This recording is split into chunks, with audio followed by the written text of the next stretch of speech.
Ayan na, nag-umpisa na po mga kabida, no? Ito hong away po sa pagitan po ng executive branch at saka ito pong House of Representatives po mga kabida.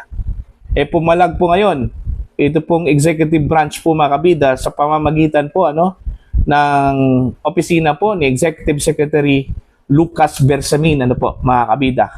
Matapos pong tila ipinasa daw ng House of Representatives yung CC po kung bakit nagkaroon po ng korupsyon dito ho sa flood control projects po mga kabida Kasi kung maalala po ninyo, nagdesisyon ito pong ilang miyembro po ng House of Representatives na ibalik ito pong proposed budget po mga kabida ng executive branch sa Department of Budget and Management dahil ang rason poorly constructed daw yon mga kabida with suspicious flood control projects and issues in district budgets mga kabida iba yung dating po doon po sa executive branch po mga kabida yung decision po ng House of Representatives.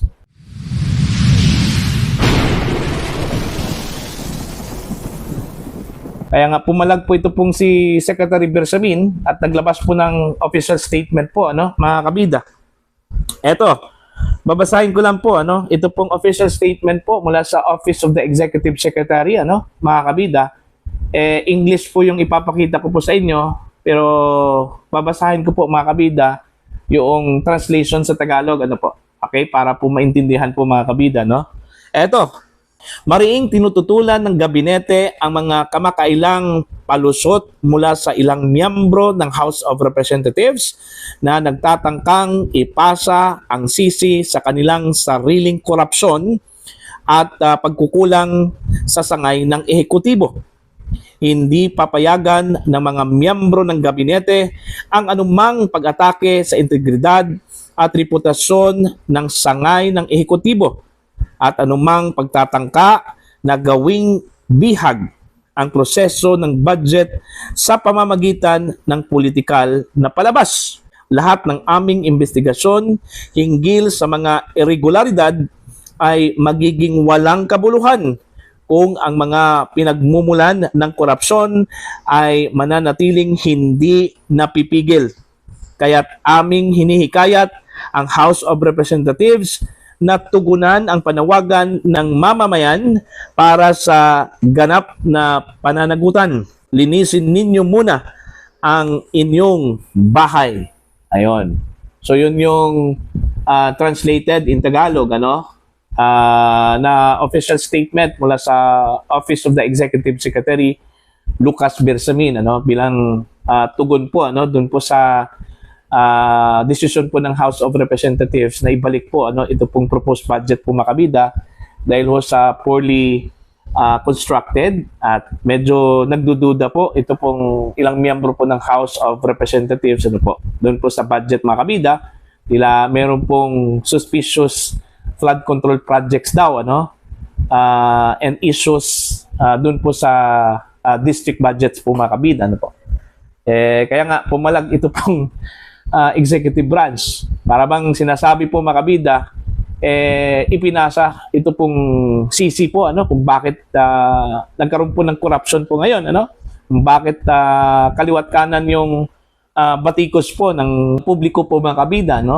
sa gobyerno dahil ho sa napaka-controversial po na flood control projects mga kabida kung saan sinasabi pong meron pong mga mambabatas po dyan po sa lower house ang sangkot kaya nga yung tunada po mga kabida sa statement po ni Executive Secretary Lucas Bersamin na paano ho magkaroon po ng kabuluhan yung kanilang investigasyon kung ang pinagmulan daw ng korupsyon ay hindi po napipigil kaya nga yung last sentence po mga kabida doon sa statement na yon linisin ninyo muna yung inyong bahay bago po kayo magbato po ng paninisi po sa ibang branch po o sangay ng gobyerno mga kabida So yun po.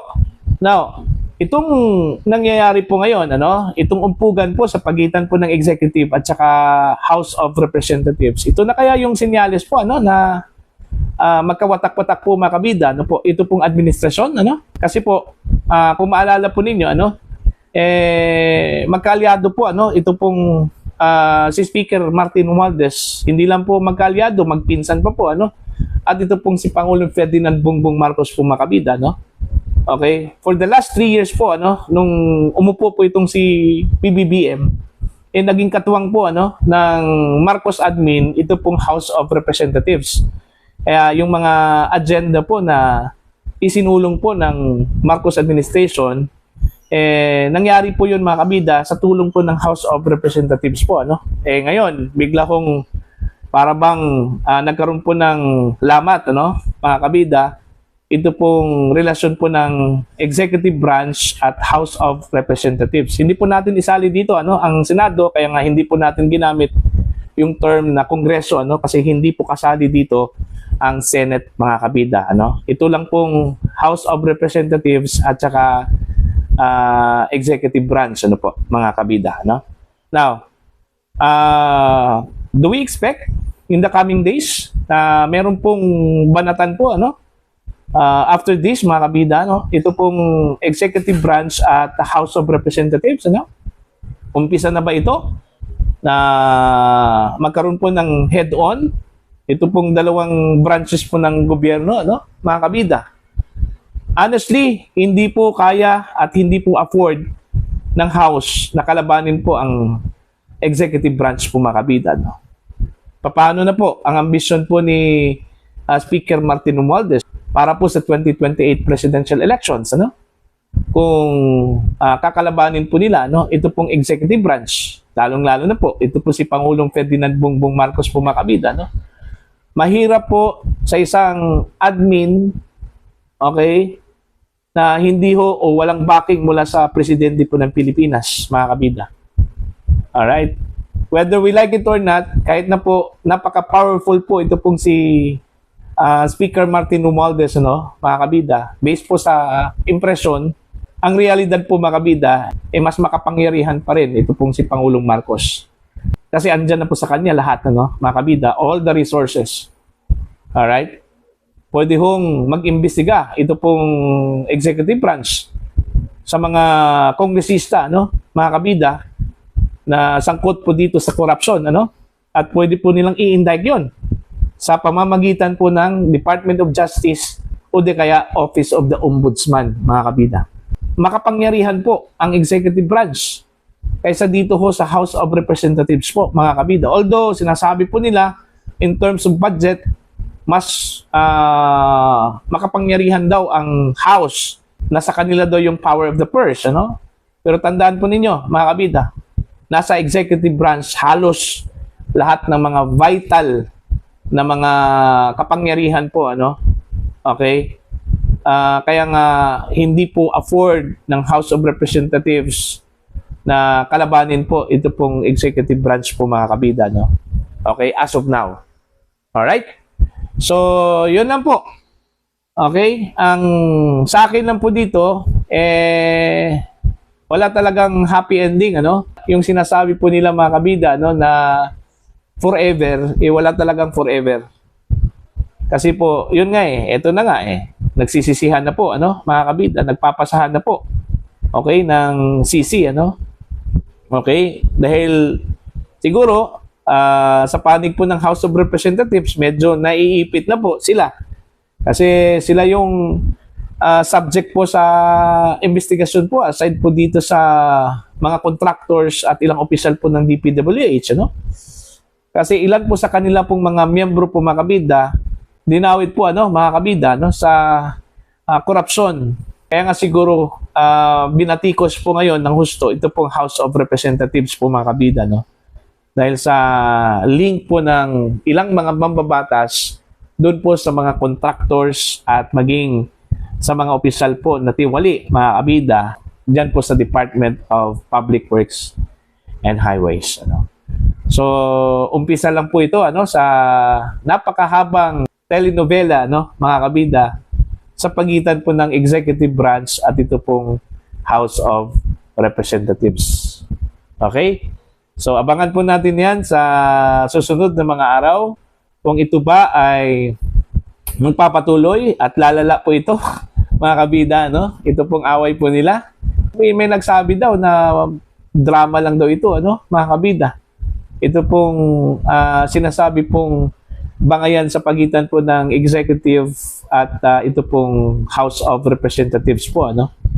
Alright? Para lang po malihis po yung totoong issue po, ano, mga kabida, na meron pong mga mambabatas na sangkot po, ano, dito ho sa corruption, ano, sa flood control projects po, mga kabida, ano po, ng DPWH.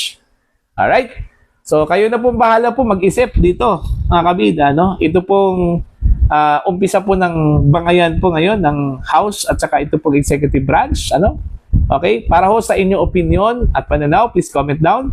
Sa mga hindi pa po subscriber sa akin channel, please subscribe. Just click the subscribe button, click the notification bell, click all para updated po kayo, mga kabida, sa aking mga uploads. Maraming salamat po sa inyo lahat.